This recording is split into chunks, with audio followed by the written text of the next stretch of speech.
Isso foi uma abertura muito grande, foi um momento muito grande de abertura, de muita esperança. Evidentemente que essas esperanças um pouco se frustraram. Parece que houve um movimento quase que anti-concílio, sobretudo a partir de Paulo VI, amorteceu-se um pouco o concílio, mas acho que o concílio foi uma grande abertura para a igreja. Houve uma abertura, sobretudo, com relação ao conceito de igreja, né? Porque a igreja sempre era uma hierarquia, né? Sempre foi considerada como uma hierarquia. A igreja sempre foi considerada como uma pirâmide, né? E não como uma assembleia, né? E não então, como o povo de Deus. Como o povo de Deus. Então, o que o Concílio Vaticano trouxe foi sempre essa ideia de povo de Deus reunido em comunhão e, portanto, em que fortificou muito a ideia do sacerdócio geral dos fiéis, que todos os batizados, eles participam de uma certa forma do sacerdócio de Cristo. Isso inseriu e deu mais responsabilidade aos fiéis da igreja, né? Houve uma trava, a trava começou com o Paulo VI, e depois João Paulo II travou mais ainda, né? O padre começou também a vestir-se de civil, né? Então isso também foi uma conquista. A missa começou a integrar mais a vida do cristão, deixou de ser em latim, começou a ser em vulgar, para trabalhar a missa de costas para o povo, entendeu? A missa era em latim. Só que você fazia uma proposta em latim, respondia um coroinha, respondia também em latim, em nome da comunidade. Então, o padre falava, orate fratres, orai irmãos. O coroinha respondia também em latim. Então, ficava e de costas para o povo, né? Dominus vobiscum, o Senhor esteja convosco. O povo não entendia nada. Era uma coisa terrível, entendeu? A igreja, as pessoas iam, e em geral, então, as pessoas, mesmo na minha terra, eu me lembro que o meu pai, quando o padre começava a pregar, ele saía da igreja para pitar, né? Era o momento que os homens saíam da igreja para cigarrar, depois eles voltavam para ver o resto da missa, né? Então, a missa não representava quase nada para o povo, porque o povo não entendia nada. Era uma grande representação. Era uma representação, era um mito, né?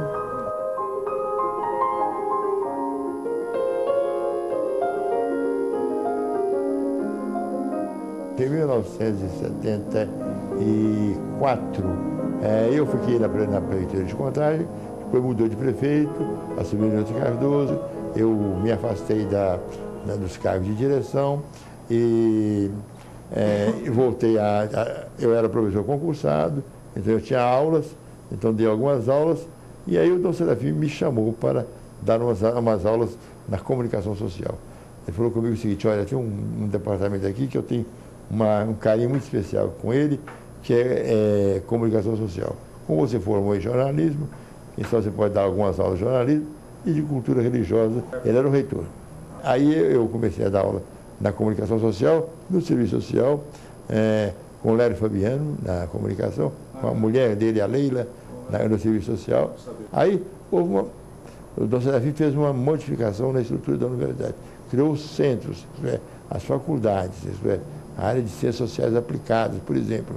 Então, aí houve uma eleição entre os coordenadores de cursos para ver quem ia ser o chefe, o diretor dos centros ou de quase que de faculdades de jurídicos, o IPUC, as engenharias, a saúde. Então, eu fui escolhido o diretor de Ciências Sociais. O Padre Lázaro foi diretor de Ciências Humanas. Nós éramos muito vigiados. Grande parte dos professores que lecionavam comigo no primeiro ciclo de Ciências Sociais eram professores que tinham saído da cadeia, né? O caso do próprio Tilden, trabalhou comigo lá, o próprio da Ione Grossi, vocês conhecem Ione Grossi, que também saiu da cadeia toda machucada, entendeu? E a Regina Celi Cardoso, que morreu. Então era um foco mas o Serafim segurava as pontas, entendeu? O negócio caía em Dom Serafim me pedia para maneirar um pouco, eu pedi ao pessoal para maneirar um pouco. Ele segurou muito as pontas, segurou as pontas e ele avalizou que a gente recebesse as pessoas que saíam da cadeia, né? Então ele assinou as carteiras, ele pessoalmente assinou as carteiras, as primeiras carteiras das pessoas que chegaram da cadeia. Só que ele foi muito marcado, a universidade foi muito marcada como aquela que abrigou o pessoal que vinha das cadeias, né? Então foi um número muito grande de professores que a universidade teve nessa época, que vinha dos calabouços aí da ditadura, né? E evidentemente que fiquei então como diretor do Centro de Ciências Sociais. Depois saiu o Dom Serafim, saiu de reitor, ficou o Gamaliel Herval como reitor. Aí o Gamaliel Herval me deslocou para a Pró-Reitoria de Extensão. Quando o Gamaliel foi feito reitor, eu fiquei como vice-reitor. Aí houve um problema sério lá de uma greve, uma invasão de reitoria, qualquer coisa assim. Essa invasão de reitoria, evidentemente que houve uma negociação entre os estudantes, entendeu? Eu sei que qualquer coisa lá, nessa negociação, para essa negociação, eu fui afastado da vice-reitoria, o Padre Lázaro assumiu a vice-reitoria no meu lugar e eu fiquei na Pró-Reitoria de Extensão. O Gamaliel acabou elegendo-se presidente do Conselho das Universidades Brasileiras, né? E isso o afastou muito de Belo Horizonte. Então o Padre Lázaro foi pouco a pouco assumindo a reitoria. Evidentemente que depois o Gamaliel ele se licenciou, pediu demissão da reitoria, e o Padre Lázaro continuou como reitor. Aí eclodiu a primeira greve na universidade, né? Foi em 86, uma greve que durou muito tempo, no fim do ano.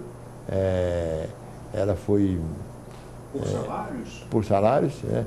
E finalmente os professores voltaram às aulas no fim do ano, já com apenas 3% de aumento. Sei que eles queriam muito mais, com 3% de aumento, mas muito insatisfeitos. Isso provocou a renúncia do Padre Lázaro. O Padre Lázaro renunciou. E Dom Serafim me chamou, né? Ele me chamou e ele foi até muito honesto comigo e falou assim: João Magelo, eu queria que você assumisse a reitoria da universidade. A situação da universidade era muito difícil financeiramente, ela estava se dividindo cada vez mais, e cada vez mais ela tinha que recorrer a bancos para pagar o pessoal, e era uma situação bastante insustentável. Então o Dom Serafim, mas acho que sobretudo por causa da greve, ele ficou muito descontente por causa da greve, né? Então ele procurou o Hélio Garcia, e não queria negociar, passar para o Estado a universidade, para a universidade ser a grande UENG, né? O UENG seria a Universidade Católica. Então, ele negociou tudo com o Hélio Garcia, mas pensou o seguinte: vamos fazer uma negociação limpa, transparente. Não vai entrar dinheiro, haverá apenas troca de imóveis. Nós passamos esse imóvel e valorizamos mais ou menos o patrimônio espiritual, intelectual da universidade, e passamos para o Estado nos passa também imóveis. Então, estava tudo arranjado assim. Então, você vai assumir. Então, eu assumi a universidade como reitor no dia 20 de dezembro de 1987. De 1987, de janeiro de 87, eu assumi a universidade sabendo que, dentro de 3 meses, eu deveria entregar a reitoria para o Estado. E Hélio Garcia nos chamou a mim e ao Padre Lázaro, ao Dom Serafim, falou conosco o seguinte: olha, eu não vou concluir o negócio porque está eleito um novo governador, que é o doutor Nilton Cardoso, e então esse negócio aqui tem que ser terminado com o doutor Nilton Cardoso. Aí nós vamos ver o que vai dar isso. Sei que Nilton Cardoso foi eleito, nós nos apresentamos ao doutor Nilton Cardoso. Nilton Cardoso, não, Hélio Garcia fez. Falou comigo mesmo. Então, Dom Serafim, Padre Magelo, eu gosto até muito de você, Padre Magelo, mas eu não. Você vai ter que continuar como reitor até. Mas eu não tenho o menor interesse com o curso superior. Nós temos nosso compromisso com o ensino básico, o compromisso com os pobres, Isso aqui, roubaram muito aqui, tal e coisa, e o Estado está quebrado, não pode fazer isso, não pode fazer aquilo, coisa assim. Então eu aceito. também com a condição. Antes de eu assumir a universidade, o padre Magela vai ter que mandar embora todos os comunistas que tem lá ainda. Eu falei assim, Newton, mas o Newton tinha certa liberdade de falar com o Newton, até de hoje tem. Eu trabalhei com ele na prefeitura um certo tempo também. Como é que eu vou saber quem são os comunistas? Todos que fizeram a greve.